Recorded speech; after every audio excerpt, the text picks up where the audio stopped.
Hello សួស្តីអ្នកទាំងអស់គ្នាឥឡូវនេះក៏យើងđangហាត់ប្រាណទៀតហើយណាបរិយាកាសល្អបងប្អូនអើយថ្ងៃនេះទេសភាពវិញឡើងខប់សេរីតែម្ដង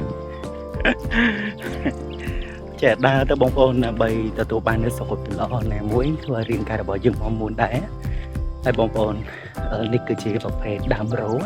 ចាំមើលខាងខ្ញុំបាត់បង្ហាញផ្លែច្រើនមែនទែនខប់សេរីនេះ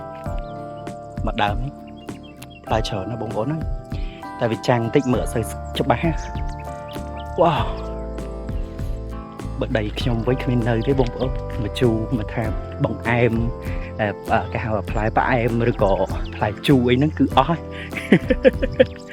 ចង់ញ៉ាំហ្មងអូបរិយាកាសនិយាយទៅគឺស្អាតខ្លាំងមែនតើនៅជុំវិញនេះសុទ្ធតែចំការរបស់គេចំការសឹកមកមានដើមរោ